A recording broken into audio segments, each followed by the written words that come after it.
வணக்கம். இலங்கை செய்திகளுடன் நான் நிரோஷன். விரிவான செய்திகளுக்கு முன் தலைப்புச் செய்திகள். இலங்கைக்கான விரிவாக்கப்பட்ட நிதி வசதியின் 5வது மதிப்பாய்வு குறித்து சர்வதேச நாணய நிதியம் மற்றும் இலங்கை அதிகாரிகள் உடன்பாடு. ஜெனீவாவில் முன்வைக்கப்படும் பிரேரணைகளை சரியாக முகாமைத்துவம் செய்ய தவறியுள்ள கடந்த கால அரசாங்கங்கள். வெளிநாட்டு அலுவல்கள் அமைச்சர் விஜித ஹேரத் தகவல். உயிர்த்த ஞாயிறு சம்பவம் தொடர்பான விசாரணைகளில் இந்தியா சம்பந்தப்பட்டதாக சமூக ஊடகங்களில் பரவி வரும் தகவல்கள் முற்றிலும் பொய்யானவை என்று இலங்கை போலீசார் மறுப்பு. தென்னிலங்கை அரசியலில் ராஜபக்ச குடும்பத்திற்கும் அனுரகுமார தலைமையிலான அரசாங்கத்திற்கும் இடையில் ஒரு மெல்லிய போட்டித்தன்மை வெளிப்படையாக மாறி வருவதாக மதிப்பீடு. இனி விரிவான செய்திகள். இலங்கைக்கான விரிவாக்கப்பட்ட நிதி வசதியின் 5வது மதிப்பாய்வு குறித்து சர்வதேச நாணய நிதியம் மற்றும் இலங்கை அதிகாரிகள் ஊழியர்கள் மட்ட உடன்பாட்டை எட்டியுள்ளனர். அதன்படி IMF-இன் விரிவாக்கப்பட்ட நிதி வசதியின் கீழ் இலங்கையின் சீர்திருத்த திட்டத்தின் 5வது மதிப்பாய்வு வெற்றிகரமாக நிறைவடைந்துள்ளது. IMF நிர்வாக குழுவால் மதிப்பாய்வு அங்கீகரிக்கப்பட்டதும் இலங்கை சுமார் 347 மில்லியன் அமெரிக்க டாலர் நிதியுதவியை பெறவுள்ளது. ஜெனீவாவில் நடைபெற்று வரும் மனித உரிமைகள் கவுன்சில் அமர்வுகளில் இலங்கை தொடர்பாக முன்வைக்கப்படும் தேசிய பிரச்சினைகளுக்கான பிரேரணைகளை எந்த அரசாங்கமும் இதுவரை சரியான முறையில் கையாளவில்லை என்று வெளிநாட்டு அலுவல்கள் அமைச்சர் விஜித ஹேரத் தெரிவித்துள்ளார். நாடாளுமன்றத்தில் நடைபெற்ற அமர்வில் உரையாற்றிய அவர், கடந்த 16 ஆண்டுகளாக இலங்கை தொடர்பான பல பிரேரணைகள் மனித உரிமைகள் ஆணைக்குழுவில் முன்வைக்கப்பட்டிருந்தாலும் அவை நிறைவேற்றப்படாமல் உள்ளது. இதற்கு காரணம் முந்தைய அரசாங்கங்கள் வெளிப்படையான மற்றும் ஒத்துழைப்பான அணுகுமுறையை பின்பற்ற தவறியதுதான் என்று குறிப்பிட்டார். அவர் மேலும் தெரிவித்தது, போரின் போது மனித உரிமை பிரச்சனைகள் எழுவது இயல்பானது. ஆனால் அவற்றை வெளிப்படையாக விசாரித்து தீர்வுகளை தேசிய ரீதியில் முன்னெடுக்க வேண்டியது அவசியம். இதற்காக சர்வதேச தலையீடுகளை நாங்கள் நிராகரிக்கின்றோம். தேசிய அளவில் அனைவரையும் இணைத்து உண்மை அறிதல், நீதி உணர்வு மற்றும் நல்லிணக்கத்தை மேம்படுத்தும் நடவடிக்கைகளை அரசாங்கம் மேற்கொள்ளும். அதே சமயம் தற்போது அமலில் உள்ள பயங்கரவாத தடைச்சட்டத்தை நீக்க அதற்கு பதிலாக மனித உரிமை தரநிலைகளுக்கான ஏற்ப புதிய சட்டம் ஒன்றை கொண்டுவர திட்டமிடப்பட்டுள்ளது என்றும் அமைச்சர் விஜித ஹேரத் வலியுறுத்தினார். முன்னாள் ஜனாதிபதி மஹிந்த ராஜபக்ச வசித்து வந்த கொழும்பு 7 விஜயராம மாவட்டத்தில் அமைந்துள்ள வீட்டின் மின்சாரம் மற்றும் நீர் இணைப்புகளின் நிலுவைத் தொகை காரணமாக துண்டிக்க நடவடிக்கை எடுக்கப்பட்டுள்ளதாக தகவல்கள் வெளியாகியுள்ளன. நேற்று முன்தினம் தேசிய நீர் வளங்கள் மற்றும் வடிகால் அமைப்பு சபை அதிகாரிகள் நீர் இணைப்பை துண்டிக்கவும் மின்சார வாரிய அதிகாரிகள் 1 லட்சம் ரூபாய் நிலுவை காரணமாக மின்சாரத்தை துண்டிக்கவும் அந்த இடத்திற்கு சென்றிருந்தனர். எனினும் அந்த சமயம் வீட்டில் பாதுகாப்பு பணியாளர்கள் மட்டுமே இருந்ததால் துண்டிப்பு நடவடிக்கை மேற்கொள்ளப்படாமல் அதிகாரிகள் திரும்பியதாக தெரிவிக்கப்படுகின்றது. இது தொடர்பாக தேசிய நீர்வளங்கள் மற்றும் வடிகால் அமைப்பு சபையின் தலைவர் சந்தன பண்டார தெரிவித்துள்ளார். அந்த வீட்டிற்கு சுமார் 6 லட்சம் ரூபாய் நீர்க்கட்டண நிலுவை உள்ளது. வழக்கமான நடைமுறைக்கு அமைய நாங்கள் நீர் இணைப்பை துண்டிக்க பணியாளர்களை அனுப்பியிருந்தோம் என்றார். வீட்டில் பணியில் இருந்த போலீஸ் அதிகாரிகள் கட்டண குறைபாடை பொறுப்பான நபர்களிடம் தெரிவிக்க பின் நடவடிக்கை எடுப்பதாக கூறியதனால் நீர் விநியோகம் தற்காலிகமாக துண்டிக்கப்படவில்லை என்றும் அவர் தெரிவித்தார். இந்த நிலையில் விஜயராம மாவட்டத்தில் உள்ள அந்த வீடு இன்னமும் அதிகாரப்பூர்வமாக ஒப்படைக்கப்படவில்லை. அரசாங்க சொத்து ஆய்வாளர்கள் மஹிந்த ராஜபக்சவுக்கு சொந்தமான பொருட்களை வரிசைப்படுத்தி அகற்றிய பின் வீடு முறையாக ஒப்படைக்கப்படும் என்று அவரது தரப்பு கூறியுள்ளது.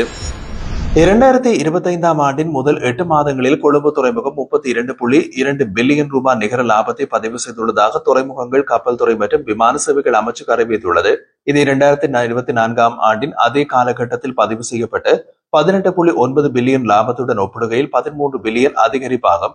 அதாவது 71% வளர்ச்சி விகிதத்தை குறைக்கின்றது.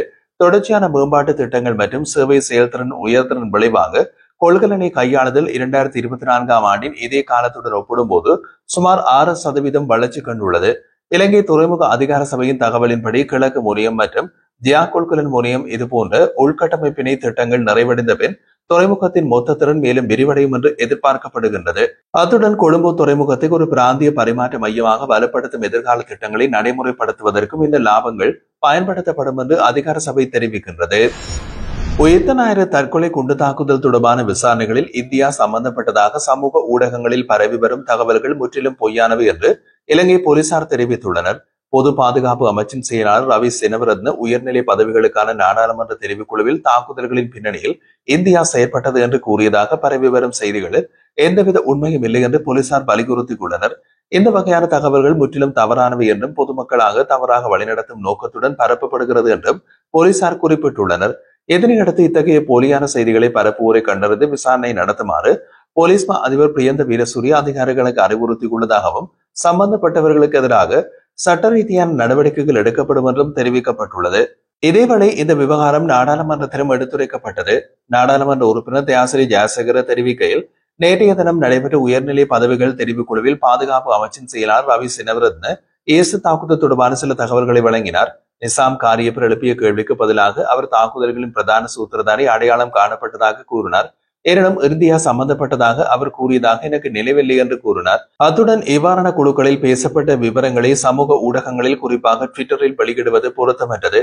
பக்கச்சார்பான தகவல்கள் உரிய வழிமுறைகளில் மட்டுமே கையாளப்பட வேண்டும் என்று தியாசிரி ஜெயசக்கர வலியுறுத்தினார். தென்னிலங்கை அரசியல் தற்போது ராஜபக்ச குடும்பத்திற்கும் அனுருகுமார திசாநாயக்க தலைமையிலான அரசாங்கத்திற்கும் இடையிலான ஒரு மெல்லிய போட்டித்தன்மையை வெளிப்படையாக மாறி வருவதாக அரசியல் வட்டாரங்கள் மதிப்பிடுகின்றன. கடந்த தேர்தல்களில் பல வாக்குறுதிகள் வழங்கி ஆட்சியினை கைப்பற்றிய அனுர அரசாங்கம் அவற்றை நிறைவேற்றுவதில் பெரும் சவால்களை எதிர்கொண்டு வருவதாக கூறப்படுகின்றது. மக்களின் எதிர்பார்ப்புகளை பூர்த்தி செய்ய முடியாத நிலையில் அரசாங்கம் தற்போது அதன் அரசியல் ஆதரவை நிலைநிறுத்த புதிய யுக்திகளை தேடி வருகின்றது. பொருளாதார வளர்ச்சி மற்றும் அபிவிருத்தி திட்டங்கள் எதிர்பார்த்த பலனை அளிக்காத நிலையில் அரசாங்கம் தற்போது கைது நடவடிக்கைகள் மற்றும் விசாரணைகள் மூலமாக மக்களின் கவனத்தை திசை திருப்ப செய்கின்றது என்று குற்றச்சாட்டுகள் எழுந்துள்ளன. இதனிடையே முன்னாள் ஜனாதிபதி மஹிந்த ராஜபக்ச மற்றும் அவரது குடும்பத்தாரை சுற்றிய பல விசாரணைகள், சொத்து பிரச்சனைகள் மற்றும் அரசியல் குற்றச்சாட்டுகள் மீண்டும் ஊடகங்களில் முக்கியம் பெற தொடங்கியுள்ளது. அரசியல் விமர்சகர்கள் கூறுகையில் அனுர அரசாங்கம் பொருளாதார ரீதியாக மக்கள் நம்பிக்கையை இழந்து வரும் நிலையில் அரசியல் எதிரிகளை இலக்காக கொண்ட நடவடிக்கைகள் மூலம் தன் பலத்தை வெளிப்படுத்த முயற்சிக்கின்றது.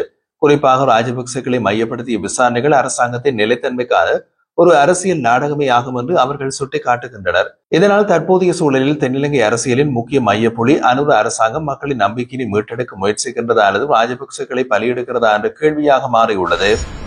ஐரோப்பிய நாடுகளில் வேலைவாய்ப்பு வழங்குவதாக கூறி 2 மில்லியன் ரூபாய் பெறுமதியிலான பெரிய அளவிலான மோசடியில் ஈடுபட்டு 2 நபர்கள் இலங்கை வெளிநாட்டு வேலைவாய்ப்பு பணியகத்தின் சிறப்பு புலனாய்வு பிரிவால் கைது செய்யப்பட்டுள்ளனர்.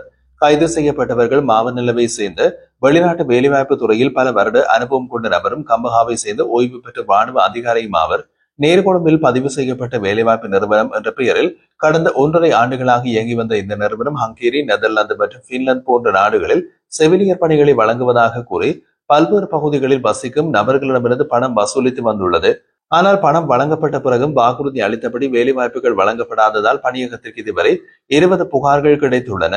விசாரணையில் இந்த நிறுவனம் ஹங்கேரிக்கான வேலைவாய்ப்பு அனுமதி மட்டுமே பெற்றிருந்ததோடு செவிலியர் துறையில் வேலைவாய்ப்புகள் எதுவும் இல்லை என்பதும் வெளிச்சத்திற்கு வந்துள்ளது. இதனைத் தொடர்ந்து நிறுவனத்தின் உரிமையாளர், அவரது கணவர் மற்றும் நிதி மேலாளர் ஆகியோர் தற்போது தலைமறைவாக உள்ளனர். இவர்களை கைது செய்வதற்கான விசாரணைகள் தீவிரப்படுத்தப்பட்டுள்ளது. கைது செய்யப்பட்ட 2 சந்தேக நபர்களும் நீர்கொழும்பு நீதவான் நீதிமன்றத்தில் முன்னிலைப்படுத்தப்பட்டு விளக்கமறியலில் வைக்கப்பட்டுள்ளனர். மேலும் தலைமறைவாக உள்ள நபர்களுக்கு பயண தடை விதிக்கப்பட்டதுடன் வேலைவாய்ப்பு நிறுவனத்தின் உரிமமும் இடைநிறுத்தப்பட்டுள்ளது. இத்தகைய மோசடியான வெளிநாட்டு வேலைவாய்ப்பு நிறுவனங்கள் அல்லது தனிநபர்கள் குறித்து பொதுமக்கள் எச்சரிக்கையுடன் இருக்குமாறு அதிகாரிகள் அறிவுறுத்தியுள்ளனர். தலைமன்னாரில் உள்ள தீடை பகுதியிலான ராமர் பாலம் வரை சுற்றுலா பயணிகள் சென்று பார்வையிடுவதற்கான படகு சேவையினை ஆரம்பிக்க அனுமதி வழங்கப்பட்டுள்ளதை தொடர்ந்து அந்த சேவைக்கான கட்டண வசூலிப்பை வன ஜீவராசிகள் திணைக்களம் முன்னெடுக்க திட்டமிட்டுள்ளதாக தெரிவிக்கப்படுகின்றது. இந்த படகு சேவை தொடர்பான கலந்துரையாடல் மன்னார் மாவட்ட செயலகத்தில் அமைந்துள்ள அரசாங்க அதிபரின் கேட்போர் கூடத்தில் கடந்த புதன்கிழமை நடைபெற்றது. மன்னார் மாவட்ட அரசாங்க அதிபர் கனகேஸ்வரன் தலைமையில் நடைபெற்றிருந்த இந்த குழு கூட்டத்திலே பிரதேச சபை தவிசாளர்கள் மற்றும் உறுப்பினர்கள் மேலும் வன ஜீவராசிகள் திணைக்கள அதிகாரிகள் கலந்து கொண்டனர். மன்னார் மக்களும் சுற்றுலா பயணிகளும் ராமர் பாலத்தை பார்வையிடத்திற்கான படகு சேவையினை ஏற்படுத்துமாறு நீண்ட காலமாக கோரிக்கை விடுத்திருந்தனர். அந்த கோரிக்கை மாவட்ட மற்றும் பிரதேச செயலக அபிவிருத்தி குழு கூட்டங்களிலும் பரிசீலிக்கப்பட்டு இறுதியில் படகு சேவைக்கு உத்தியோகபூர்வ அனுமதி வழங்கப்பட்டுள்ளது. விரைவில் தொடங்கவுள்ள இந்த சேவைக்கான கட்டண வசூலிப்பை வன ஜீவராசிகள் திணைக்களம் மேற்கொள்ளும் என்று தெரிவிக்கப்படுகின்றது. நேற்று நடைபெற்ற கலந்துரையாடலில் படகு சேவையால் கிடைக்கும் வருமானத்தை 50க்கு 50 என்ற விகிதத்தில் வன ஜீவராசிகள் திணைக்களமும் மன்னார் பிரதேச சபையும் பகிர்ந்து கொள்ளலாம் எனவும் இதர வருமான வாய்ப்புகளுக்கான திட்டங்களை மன்னார் பிரதேச சபையின் ஊடாக வடிவமைத்து செயல்படுத்தலாம் எனவும் அரசாங்க அதிபர் தனது உரையில் தெரிவித்தார்.